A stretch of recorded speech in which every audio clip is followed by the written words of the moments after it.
चांद आसमान में ऊंचा लटका हुआ था, बड़ा और गोल, जैसे कोई बड़ी आंख नीचे झांक रही हो। उसकी रोशनी पुरानी हवेली पर पड़ रही थी, टूटी हुई दीवारों को चांदी जैसा बना रही थी। परछाइयां लंबी और टेढ़ी मेढ़ी थीं, जैसे कंकाल की उंगलियां बाहर निकल रही हों। पेड़ों से हवा सरसरा रही थी, जैसे कोई उदास रो रहा हो। हवा में ही एक भारीपन था, जैसे राज और गम से भरी हो। हवेली शहर के किनारे पर खड़ी थी, भुली हुई और डरावनी। लोग इसके अंधेरे अतीत की कहानियां सुनाते थे, एक परिवार के भयानक अंत की। कुछ लोग रात के अंधेरे में रोशनी देखने की बात करते थे और हवा में हंसी की आवाजें सुनने की। कोई भी पास जाने की हिम्मत नहीं करता था, रात के बाद नहीं, तब नहीं जब चांद का राज होता था। 3 दोस्त जंग लगे फाटकों के सामने खड़े थे। उनकी सांसें ठंडी हवा में धुआं बन रही थी। राजन, जो सबसे बहादुर था, मुस्कुराया। उसका साहस उसके अंदर के डर के खिलाफ एक ढाल था। मीरा, जो हमेशा शक करती थी, एक पैर से दूसरे पैर पर भार डाल रही थी। उसकी नजरें इधर उधर घूम रही थीं।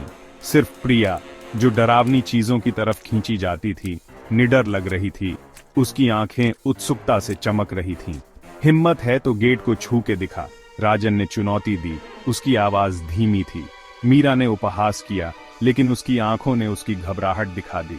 प्रिया बिना कुछ बोले आगे बढ़ गई। उसका हाथ ठंडे जंग लगे लोहे पर मंडराया।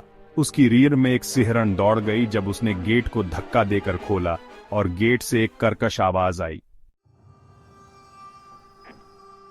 अंदर की हवा बांसी और ठंडी थी, धूल और सड़ांध की गंध से भरी हुई। मकड़ी के जाले भयानक सजावट की तरह लटके हुए थे। टूटी हुई खिड़कियों से आती चांदनी में चमक रहे थे। दोस्त अंदर चले गए। उनके कदमों की आवाज खामोशी में गूंज रही थी। फर्श के तख्तों की हर आवाज, अनदेखी चीजों की हर सरसराहट उनकी रीढ़ में सिहरन पैदा कर रही थी। वे एक ऐसे कमरे में दाखिल हुए जो एक अजीब रोशनी से नहाया हुआ था। चांदनी कमरे के बीच में धूल से भरे एक झूले पर पड़ रही थी।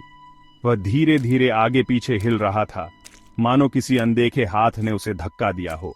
राजन घबराहट से हंसा, इसे हवा का कारण बताया। लेकिन मीरा ने देखा कि खिड़कियां बंद थीं, कोई हवा अंदर नहीं आ सकती थी।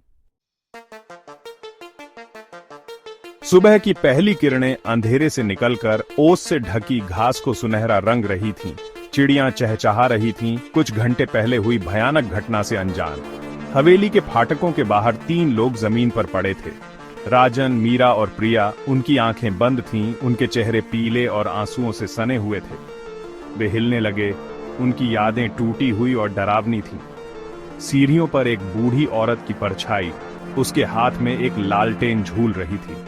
दरवाजे बंद हो रहे थे, उन्हें अंधेरे में फंसा रहे थे। एक ठंडी कर्कश हंसी उनके चारों ओर गूंज रही थी। उसके बाद अनदेखे हाथ बाहर निकल रहे थे। वे बेहोश हो गए थे। डर सहन करने के लिए बहुत ज्यादा था। लेकिन जैसे उन्होंने एक दूसरे को देखा, उनके मन में एक भयानक सवाल था। क्या यह सच था, या उनके डर और हवेली की भूतिया प्रतिष्ठा के कारण आया एक साझा सपना?